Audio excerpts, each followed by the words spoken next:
ఈరోజు మనం చర్చించుకోబోయే జీవన సమస్య కీళ్లు బెణకడం. అసలు కీళ్లు బెణకడం అంటే ఏమిటి, ఈ సమస్య రావడానికి కారణాలేమిటో వివరిస్తారండి? కీళ్లు బెణకడం, దీన్నే స్ప్రెయిన్స్ అంటారు.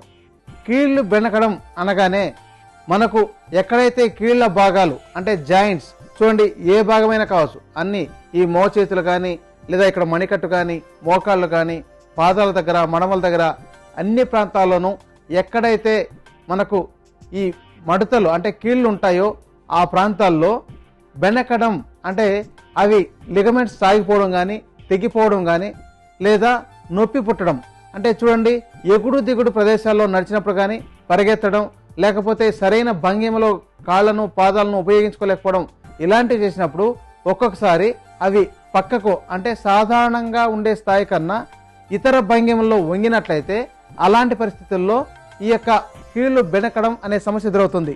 ఈ కీళ్లు బెణికే సమస్య నివారణకు ఆయుర్వేద ఔషధం ఏ విధంగా తయారు చేసుకోవాలో వివరిస్తారా అండి?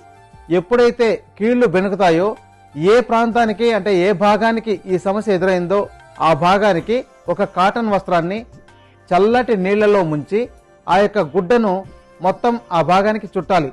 2-3 గంటల పాటు అలాగే ఉంచాలి.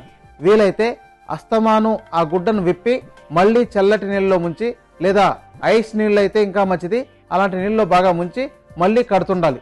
ఇలా చేస్తున్నట్లయితే వాపు ఎక్కువ రాకుండా కాపాడగలుగుతుంది, నొప్పి కూడా కొంతవరకు తగ్గించగలుగుతుంది. ఔషధం మనం తయారు చేసుకోవడానికి కొన్ని రకాల మూలికలను కలిపి కూడా ఇంకా బాగా పనిచేసేటట్టు మనం ఉపయోగించుకోవచ్చు. దీనిలో ఉపయోగపడే మంచి ఔషధ మూలిక బలావేర్లు. ఈ యొక్క బలావేర్లను ఇలా కచ్చాపచ్చాగా దంచి క్వాద చూర్ణం, చూడండి దీన్ని ఇలా క్వాద చూర్ణం లాగా తయారు చేసుకుని ఉపయోగించుకోవాలి. ఈ యొక్క బలావేర్లను ఇక్కడ 50 గ్రాముల మోతాదులో తీసుకోవాలి. ఇప్పుడు ఔషధం తయారు చేయడానికి తగిన మోతాదులో వేస్తున్నాం. దీని తర్వాత కావాల్సిన మరో మంచి ఔషధం ఆవాలు. ఆవాలు మన ఇంట్లోనే ఉండేవి కనుక వీటిని కచ్చా పచ్చాగా దంచి చూడండి ఈ విధంగా క్వాద చూర్ణం లాగా తయారు చేసుకోవాలి. ఇలా తయారు చేసుకున్న దాన్ని 50 గ్రాముల మోతాదులో తీసుకోవాలి. ఇప్పుడు ఔషధం తయారు చేయడానికి తగిన మోతాదులో వేస్తున్నాం. తరువాత కావాల్సిన మంచి ఔషధ మూలిక వెల్లుల్లి. వెల్లుల్లి ఇది అందరికీ తెలిసిందే. దీన్ని పాయలుగా ఒలిచి కచ్చా పచ్చాగా దంచుకోవాలి. అలా దంచుకున్న వెల్లుల్లి రెబ్బలు 50 గ్రాముల మోతాదులో తీసుకోవాలి. ఇప్పుడు ఔషధం తయారు చేయడానికి తగిన మోతాదులో వేస్తున్నాం. దీని తర్వాత కావాల్సిన మరో మంచి ఔషధం శొంఠి. శొంఠి ఇది కూడా మన ఇంట్లోనే ఉంటుంది, లేదా అల్లం కూడా తీసుకోవచ్చు. ఇక్కడ దీన్ని కచ్చా పచ్చాగా దంచి క్వాద చూర్ణం చేసుకోవచ్చు, లేదా బాగా చూర్ణం కూడా తయారు చేసుకోవచ్చు. దీన్ని కూడా 50 గ్రాముల మోతాదులో తీసుకోవాలి. ఇప్పుడు ఔషధం తయారు చేసుకోవడానికి తగిన మోతాదులో వేస్తున్నాం. దీని తర్వాత కావాల్సిన మంచి ఔషధం సైంధవ లవణం. సైంధవ లవణాన్ని కచ్చా పచ్చాగా దంచుకొని ఇక్కడ చూర్ణం లాగా చేసుకోవచ్చు. ఈ యొక్క చూర్ణాన్ని 20 గ్రాముల మోతాదులో తీసుకోవాలి. ఇప్పుడు ఔషధం తయారు చేయడానికి తగిన మోతాదులో వేస్తున్నాం. దీని తర్వాత కావాల్సిన మరో మంచి ఔషధం నువ్వుల నూనె.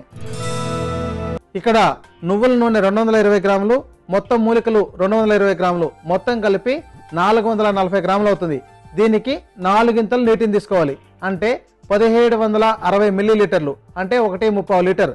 ఈ మొత్తం నీటిని కూడా కలిపి ఈ మొత్తాన్ని స్టవ్ మీద పెట్టి మరిగించి మొత్తం నీరంతా ఎగిరిపోయేదాకా ఉంచి, నీరంతా ఎగిరిపోయిన తర్వాత కేవలం తైలం మాత్రమే మిగులుతుంది. ఆ తైలాన్ని ఒక కాటన్ గుడ్డలోకి పెట్టి ఒక కింద పాత్ర పెట్టి వడబోసుకోవాలి. ఆ వడబోసుకున్న దానిలో కింద గసి లాంటిది అంటే చిన్నటి మెత్తటి పదార్థాలంతా కూడా చేరి ఉంటుంది. అదంతా ఉండేటట్టు చూసుకోవాలి, అంటే మొత్తం తైలం శుభ్రంగా ఉండాలని అనుకోవద్దు.